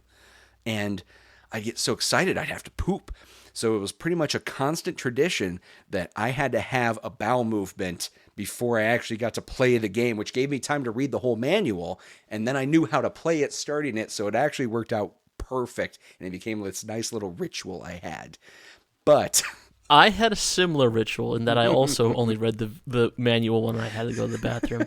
But I would usually play for an hour or two and then do that. And then you're so like, I oh, was that's like, how that's I what I'm do supposed that. to do. Okay, because then you have Yeah. context. That makes more sense, actually. One of my favorite one was actually the Tekken 3 manual, which you'd think would have like combos or something in it. Yeah. But no, it doesn't. It just had like a little dating profile for all the different characters. Just telling you started about with. what their Like their- likes and dislikes like were. their likes and their dislikes and their blood type, because Japanese, Yes. you know. just- big on that. That tells you your whole fate. I'm either. I think I'm well. I think it's No, I think I'm hated there for my blood type. I don't know. I'd have to look it up it's again. it's a personality thing, I Right. think, not so much like a. Yeah, I don't. Yeah, no, you're right. It's not like Yeah. astral signs, but it's almost like a Briggs Myers. But no, so he's the kind of person I'd get into arguments with because he was constantly saying a game isn't worth playing if the graphics aren't 3D anymore. And I would constantly fight him on that during this like transition period of like, man, older games still are solid as shit. Have you played Karnov? Like we would I was in the same camp for a long time as a kid, even into my teens. Like I remember, like my cousin or my whoever was playing like Castlevania for PlayStation 2 or PlayStation, and that was still a side scroller. I mean, it was kind of 3D, but you know, whatever. And I was like, "What the fuck is this shit? Like, why isn't this 3D? Like, I'm not. This looks like a dumb game." And I thought like the game that changed my mind was actually Chrono Trigger. Because I got like it came on a disc with something else on the PlayStation with when they reissued it. Legend of Mana, maybe. I have the dual Yeah, disc. sounds right. Yeah, and it actually came with a music CD, I believe, too, for one of the Final Fantasies. Yeah, it was like one of those double box square things that they were doing then, and that was like when I was like, oh wait, games with pixels can be good. Yeah, Chrono Trigger yeah, was probably no, one of that the was games I definitely- was making an argument with back then, like around that time. That would have been around But that time. like there was a time like yeah. where pixels were a challenging idea to go back to. Yeah, I think everyone did. It's like, whatever. Basically, the N64 came out. They're just like, why should anything be flat ever again? Yeah. It's the fucking future. Yeah. I do get that. When I first played Mario 64, exactly. I was like, It well, changed everything, this yeah. Mario's real now. Like, Mario's a real person. Yeah. I remember calling my dad in, be like, look at Mario. And he was like, cool. Who's Mario? I was like, God damn it. Like the stupid trees in like the first level with that like fake shading. Even I think the trees are actually. Yeah, and then you could tip up onto. Yeah, I remember seeing those and being like, man, that's Oh, the next game gen that as blew my shit. mind was the Lego Island game. Like open world. Oh yeah. I've never played that. That was like, it was a big open world, and you could see the whole thing. It all rendered all at once. Whoa. There's a guy on YouTube I follow who is like rebuilding the source code for Lego Island. Nice. It is like a feat of engineering that game got made. It is really interesting. Yeah.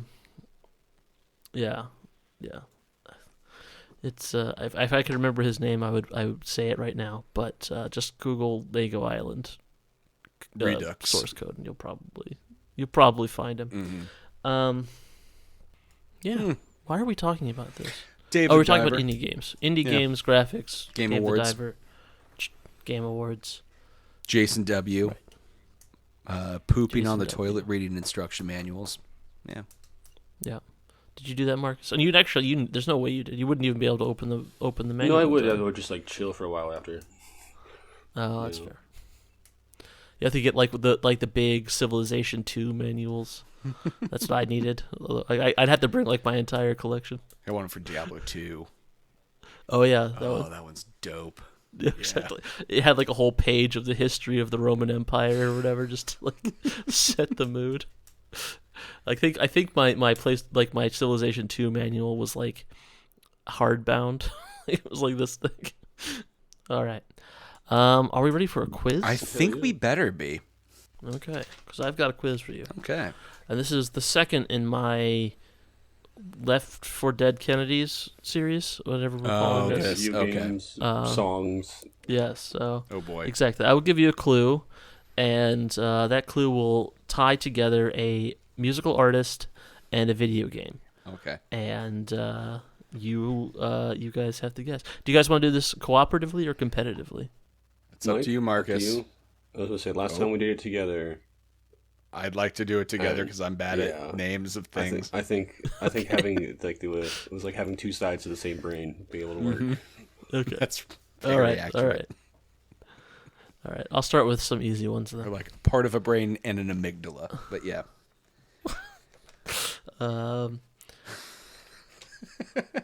Yeah, so like just to remind the listeners how this works, I would say something like what was the clue for Left 4 Dead Kennedys? Jello Biafra and his friends have to fend off a horde of zombies. Yes. And then that would be Left 4 Dead Kennedys. So 90s funksters collect monsters on their Game Boy. Some kind of monster hunter or Pokemon. Yeah, it's definitely Pokemon based. Yeah, Monster Hunter was probably not 90s. I know that Game Boy game. Digimon probably would have been a thing at that point, but no, like this would have been Pokemon. 90s. So who? Funksters, Pokemon Funkadelic. Yeah, that might actually be it. George Clinton and the Pokemon Funkadelics. I don't like it.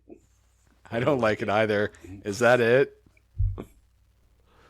No, but I'll give you guys another chance on that one because the funksters are from the 90s, not the it says 90s funksters, not necessarily 90s. I mean, the Game Boy was the 90s thing, but focus on that. I mean, I guess Parliament was around in the 90s, but I don't the associate 2000s in Newport News. I saw Hampton. Yeah, Free show in Hampton. Daft Punk. Oh, interesting. Daft Poke? No, that's not. That's not. So I think maybe it's a Monster Hunter thing. Because he said the game isn't. Wait, did you say collecting or hunting monsters? Collect 90s funksters collect monsters on their Game Boys. On their Game Boys, so it's not. We're not talking about Neopets or anything like that. It's got to be Pokemon. It's got to be. I think this is. I don't know. Pokemon is such a hard one because there's one word. You know. Pokemon. It's a specific version of Pokemon, if that helps any. Pocket Monster. Oh, like if you're saying this is like specifically Pokemon red or blue or gold or silver, then like that. Yes, it is one of those. Pokemon Blue Man Group. I like it. We're going final answer. Very close, very close. Pokemon Red Hot Chili Peppers. Interesting. Okay. Wouldn't think of them as 90s funksters. They were like funking out in the 80s. Yeah. Yeah, well, okay, maybe that's more accurate, yeah. All right. But I think of them as like a Lollapalooza band, so that's why I said 90s. Fair enough. Okay. Similar vein. A very political funk metal group fights their way through several screens of goons. Streets of Rage Against the Machine? Yeah, there you go. Right on the That one's very obvious. I thought Pokemon Red would be easier too. I don't know. I guess I'm. You threw us off with the colon. Yeah, no, that's fair. That's fair. All right. Best-selling pop punk band must puzzle their way out of this classic LucasArts adventure. Escape from Monkey Island. No. Could be Day of the Tentacle. Day of the Tattoo? Should I read it again? Yes. A best-selling pop-punk band must puzzle their way out of a classic LucasArts adventure. Green Day of the Tentacle. Yeah. There it is. Good All job. right. I spilled coffee on this, so I'm trying to read it. Okay. Kim Gordon sings lead on this game starring a popular hedgehog and his friend. Sonic and Pals. Sonic Youth Pals? Sonic Youth and Pals? Close. Very close. Sonic Youth With Adventures? There it is. Sonic, Youth, and Okay, Knuckles is the answer. Knuckles. Very good. I was thinking Tails, but no, Tails is just there. The problem is the other ones are just Sonic 1, 2, and 3, and I couldn't just put Sonic Youth 3. That wasn't gonna. You could have done Sonic Youth Pinball. Yeah, okay. I'll do that next time. All right. Next one. All right. A game about Canadian indie rockers and their army of anime child soldiers. I mean, that makes me think Gundam Wing like immediately, like the Gundam series. But There's that's a not. lot of anime children soldiers. I mean, there's the Canadian... subs, like the backstory Who's- in Metal Gear Solid. Was that 2 was rated? 3? Canadian indie rockers get me confused because I don't know Canadian I can give you guys a hint rockers. if you want. I will give you the name of a song. This is going for all of the questions. I could give you the name of one of the songs of the artist, if that helps. Well, I mean, that's Okay. probably If gonna it's be a not in the clue. big help unless it's not their like big song. But No. Can we take it? yeah, I'll take it Yes. for this one. The biggest song, at least I remember, was "Keep the Car Running." If that helps any. Oh, not at all for me. So, Marcus, this is on you. I'm almost certain this was on one of our mixed CDs back in the old Keep the Windstar Car there, Running. Marcus. Death Cab for Cutie's not Canadian. Are the Proclaimers Canadian? I feel like they're not. They're probably like Scandinavian or But they're something. not indie rockers. Also, Proclaimers are decidedly Scottish. Have you not heard them sing? I've never heard them talk outside of singing. It's hard for Yeah, me to they're pick not up indie like a rockers either. region when people are singing. No. I'm trying to think Beg of to the differ. Canadian part is throwing me off. I'm trying to think like who do I know is Canadian? Like, Rush? musically-wise. Is it Rush? They're Rush, prog rock. Rush though, is Canadian, like, but they are specific- not. Indie rockers. Yes. Yeah. Yeah. Kings of Leon are just Keep trash the car people. running. Mountain goats, are they? What was that? The mountain goats, are they Canadian? Fleet Foxes? Hmm. Are they Canadian? No. Because they're greatest. I think I'm going to draw on a blank, bro. Yeah, I think you stumped us on this one. I think, yeah, the Canadian Eh? part is throwing me off so much. All right. The answer is Arcade Fire Emblem. Oh, shit. That's actually a great one. God I didn't know they were damn. Canadian. Yeah. No, I didn't know either. No, they're from Feel Montreal. like a Seattle band or something, but okay, I could see it. Yeah. Well, they all sounded like they Yeah. were from there, weren't they?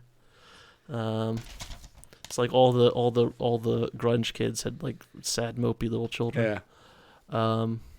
All right, next one. A game in which you manage a train company carrying a tedious staple of 70s rock radio. Just it's a little editorializing on my part. Railroad Tycoon? That is the game, if that helps any. Well, I mean, yes. Well, Brr. 70s. Staple. There's- Okay, hold on. If this is wrong, just cut it out. Is it Velvet Underground Railroad Tycoon? No. Okay. Oh my gosh. We're doing the three things. We're also doing history mixed in with it. Yeah. Is it Railroad Tycoon Nash and Young? That's not bad either, but no, that's not it. There's a lot of 70s hits. There's a lot. I'm going I through. will point out my that dad having- the title of this band has a genre in it that they do not really belong to at all. Is the genre psychedelic that they don't belong No. to? Okay. Do you want me to give you a title of the song? Yes, please. We're an American Band was their most insidious song. Yeah. Shit. Who I don't did know that? the name of the band. Yeah. They're actually from Flint, Michigan, if that helps any. Huh. That doesn't. Prince and the Railroad Oh wait, no, Revolution? hold on, because that wouldn't have been Bob Seger then. He was also a Michigan man, but not. I actually don't hate Bob No, Seger. I like Bob Seger. So, Ooh, God, my dad's gonna be mad at me if I don't know a Michigan band's like rock. Like I know that song. I've listened to it so often. Who the fuck? you can't avoid it. If you've ever listened to a rock radio station in America. No, I know. It's like right there with Bad Moon Rising, or like all of those. And Free Falling by Tom Petty for some reason. Yeah, I'm drawing a blank on the band. I feel horrible about this one. Like, I should know it. Hold on. All right, give. Like, no. I thought I had it from Grand Funk Railroad Tycoon? There it is. Yeah! Grand Funk Railroad Tycoon. I knew my brain had it somewhere. Yeah, I don't like Grand Funk Railroad. I don't I'm much Michigan. either, but my dad has their album. And we just listened to it like a couple months ago playing some pool and hey, Brain. Good job, Brain. All right. Speaking of Prince, this foundational Minneapolis sound funk group travels through time to deal with Ganondorf. This isn't Prince, by the way. But similar. Oh, right. Should I read it again? Oh, I know. Legend of Zelda, Ocarina of Time. Well, just in general, but like, sure. What Maybe doesn't travel through time? is like What's the the song? start of the band name. The song, I actually don't know what was like their big hit because I've only listened to their albums. Get It Up was their big single. Get It Up. I don't know. Get It Up. Again, like this is a band I've listened to several times, but I generally listen to it like in albums. I don't Right, know most of the right. names of the songs. Huh. Yeah, I'm just gonna like for pacing alone. I think I'm gonna have to bow on this one. Yeah, this one was hard. Morris Day and the Ocarina of Time. I don't know Morris Day and the Time. Morris Day and the Time at all. They were like Prince's, like you know how the band was like Bob Dylan's band and they went off and did their own thing. Morris Day and the Time were like Prince's version of that. Okay. Oh, dope. Okay, I got him right here. Hell yeah. Yeah, Check him out. definitely worth listening Yeah. to if that is something you like. Yeah. All right, you guys ready for the next one? Yeah. All right, Australian prog rock group must learn magic in this casual MMO. Started in 2008. This is what this MMO is probably one you guys never played, but it was probably one you saw ads for everywhere. Is it one Like, that they has been advertised this. canonized within like filmography and our own friend group as a joke MMO? Is it Club Penguin? No, Okay. but it's like Wizard 101. it's like it is Wizard 101. Fuck yeah. I'll give you Hell that. yeah. Second guess. These are not easy, but I won't tell you the Australian- the band. You said prog rock? Australian prog rock. I'm bad at this kind of stuff. So Marcus, if you song? can get this one. Let's see, what's their big song on Spotify? This is more of a Gila Monster is the most recent. Are they Australian? Is it help me, King Oh, Gizzard. and the Lizard Wizard 101. Yeah. Yes, there you go. Yes. King Gizzard And the Lizard Wizard Wizard 101. Good job, Arvid. That was good. We actually got there, so good job. All right. So this one's got a song, their song in the title, so I can't give you the song. Super Bon Bon might be an item found in this brutally hard Japanese ARPG. They're kind of a one-hit wonder, so like... No, I'm trying to think of the brutally hard ARPG from Japan right now. Like, fuck. Super Bon Bon. I don't even know what an ARPG is. Like an action RPG. Let me ask you this. Dark Souls? Old school or new school? Dark Souls. New school. Okay. They also did a song called Circles, which they made into a video on Cartoon Network, where it was just like the Flintstones walking around on backgrounds. They also had another video for it, but like they were pretty popular amongst our childhood group for the music video they did for Cartoon Network. Circles is Marilla Gorilla for sale? You probably would have played around the same time. Yeah, I know that one. shit. What is that band that I liked back then that had that? Yeah, sorry, I'm just trying to think a little bit. Yeah. Oh, okay. Yeah, doing the quiet, You quiet can just get thing. a lot closer into the mic. You could do Does that work? Oh, yeah, actually, it Yeah. works really well if you're going to be all quiet. Yeah. Yeah. Adult Swim. Oh, it... Or no, Hanna-Barbera, right? Era, yeah. Circles reminds me. I'm trying to remember what was that band that we were all Jake and a couple of us were obsessed with for a while, and we'd get really stoned and watch their entire like concerts. They had like Teslalate or whatever it was called. Not coming to MF mind. Doom? No, it was along the No. lines of them, and it was, bum bum bum bum bum bum.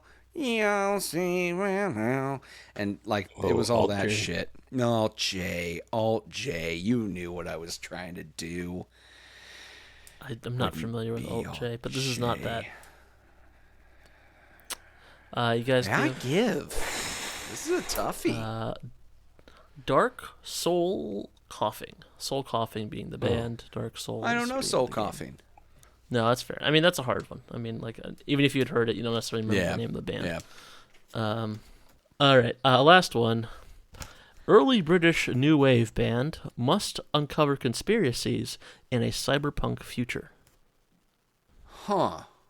I know the dead silence isn't great for an audio. Like I medium, said, silence is easier to cut it out. No, than, but I think there is something to be else. conveyed by us being truly stumped for this.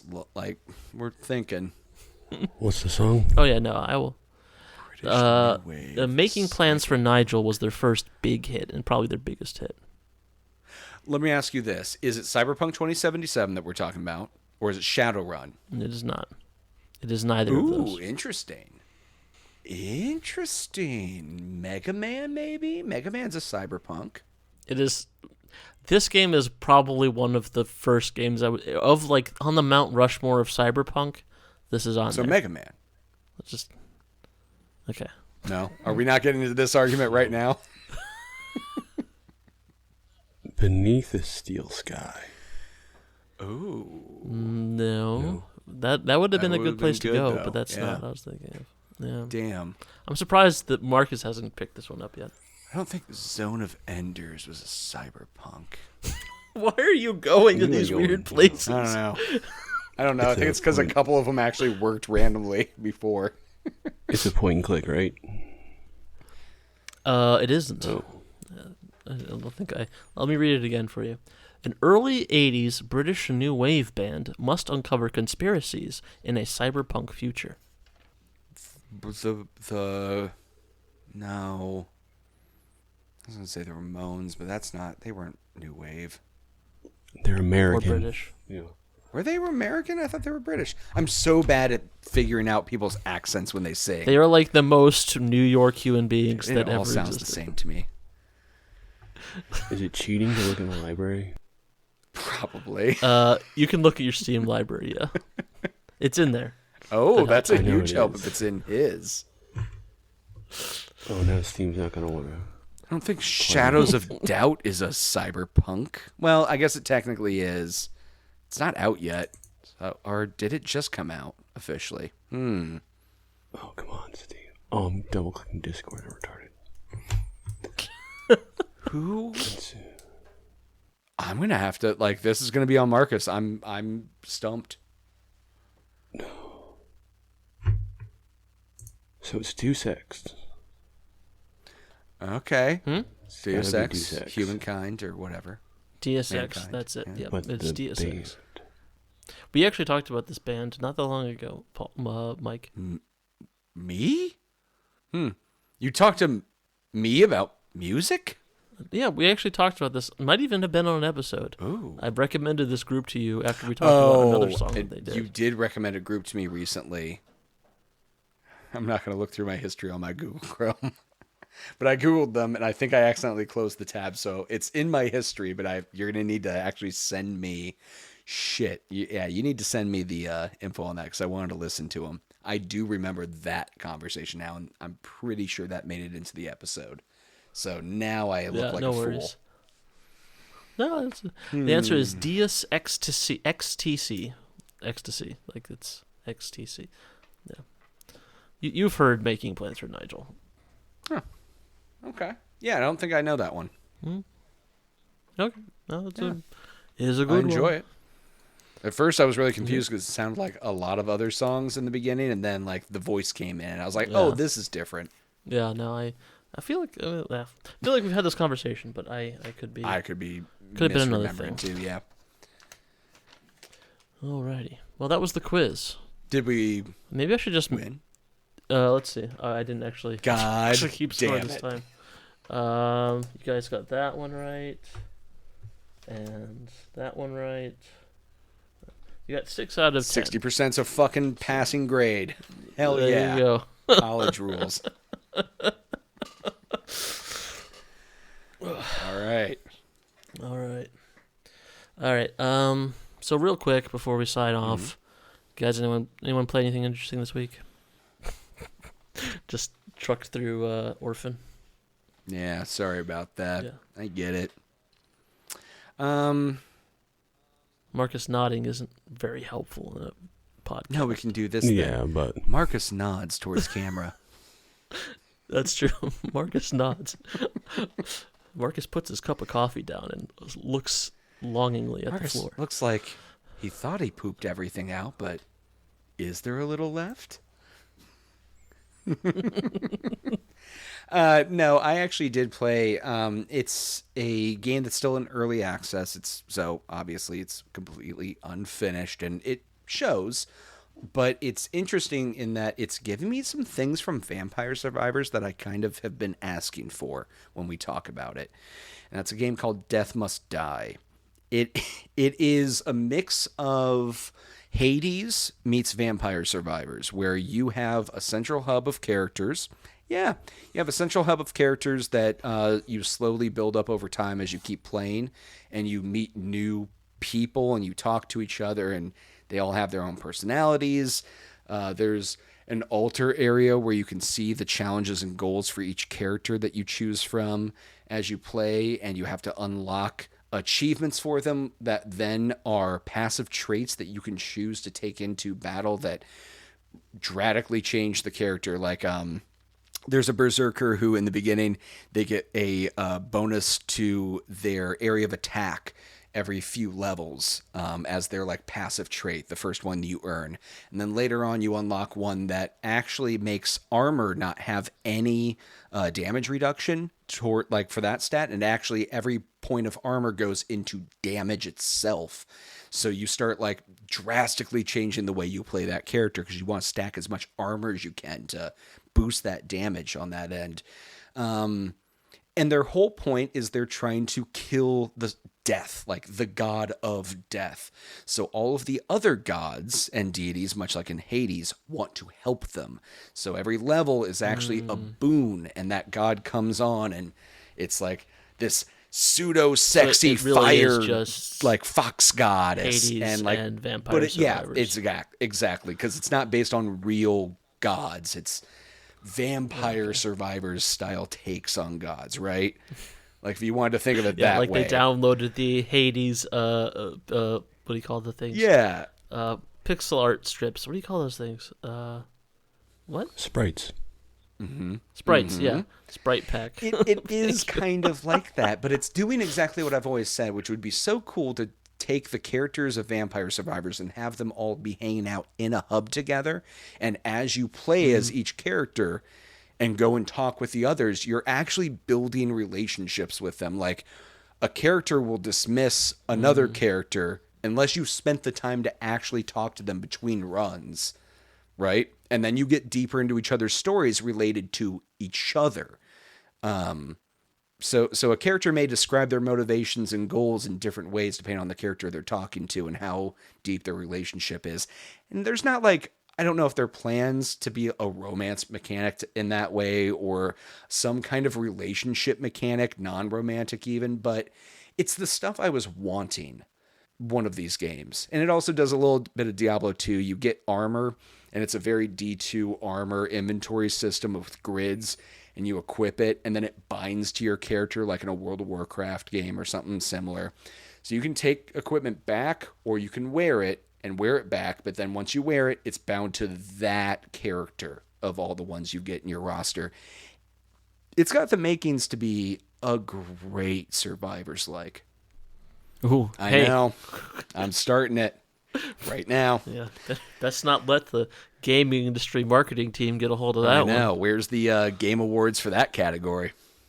Actually, seriously, how the fuck was that not? But whatever. Anyways, it's fine. There's a. It is funny. Like immediately after I played Vampire Survivors the first time, I was like, "There's going to be a ton of clones of this," and there. It's a clone. Like it but itself is a clone of a famous mobile game. Of a game. Yeah. But I'm surprised how few of them seem to have come anywhere near it in popularity or. I think this one might have like the run it because it's got the things from it that I want. It doesn't have the weapon evolutions the way I want it. Like it's got a lot lacking, but it has the social mechanic that I thought was making Vampire Survivors going from like great to like legendary status. Right. Yeah. No, that's fair. I thought that as well. So yeah, Death Must Die. I've been playing more World of Warcraft, but I talked at length about that in the last episode. I will briefly mention that I, during some World of Warcraft server downtime, I dipped into Hearthstone for 5 minutes. I haven't played Hearthstone in years. It feels like for an eon since. Anyway, I logged in, and apparently I had like 254 packs just sitting there unopened. I think they were probably like tie-ins for stuff I'd gotten on WoW or promotions or whatever. And there's like so many different freebies that pop up, and Hearthstone is incredible. Like Hearthstone used to be a very simple, easy, not easy, but a simple to learn card game. You just jumped right in, open it up, bing, bam, boom. It is now like a series of menus of things popping up, and you have to close them and like go here to go to the store to buy this. It is just like the worst experience to log into. Like maybe it's probably better if like on subsequent logins where it hasn't been literally half a decade at least since I've been on there. But bad design. Stop telling me things that like. There's a certain point where I get overwhelmed by the number of things you want to give me. Sometimes where like these free games where it's like get your ultra whatever free crystal so you can turn it into a rare whatever. Like I just stop. Like these things make me want to go away, even if they are like the idea is like, oh, I'll tempt you with a free thing so you'll buy things later. They repel me. I used to like Hearthstone. I might still, but I didn't want to get through all the freaking menus and then still have to open up 250 packs to like get my deck started. Like the fuck. Yeah. Yeah. So that was my only thought was Hearthstone, get your act together. And with that, I think we're done for today. I think we are done. Yes. Today. All right. Yeah. Very ranty. Very ranty. Very random. Especially in the middle. I think this one. Well, I think the middle we were discussion-y. I think there was some back and forth. There was some of our ones where it tends to be like just it's less an argument as it is like each of us having a rant in turn. Mm-hmm. But I think in this time we actually had some discourse, so I'm less worried about this one. Although not that we gave you a lot of room to talk. No, sorry about that. No, we gotta have you on more so we can get that rhythm better. Yeah. That's the trick. Mm-hmm. Yeah. Or you can just practice by yourself, just talking. Myself. Yeah, exactly. Have you tried that? I do. All right. So thanks for listening to this podcast. If you liked it, like it, comment, subscribe, download. Sure. Forward it to your friends. All that good stuff. Where? How? Yeah. Send. I don't know. You could send us an email at thesavestatepodcast@gmail.com. Good idea. Or you could contact us on the social medias at thesavestatepod. And you could rate us for 5 stars on whatever you listen to. That would be awesome. And if you don't want to do it for us, do it for Scott Karatopoulos. who's very happy that we are the 231st best video game podcast in the Fuck Netherlands. yeah, Netherlands. to We're iTunes coming when we reviews. hit your top 20. We're coming live show. I make that claim right now. Let's get it going. You get us in the top Hey, 20, that's easy we're for me. coming. All right. All three of us will be there. All right. So thanks for listening, guys. Yeah. Thanks. I've been Mike. I've been Marcus. Oh, right. Yeah, we should do that.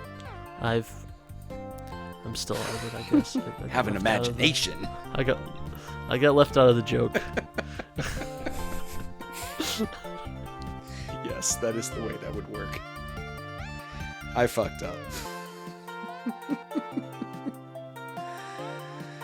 Oh, yeah, I should not hang up on the call like I did last time.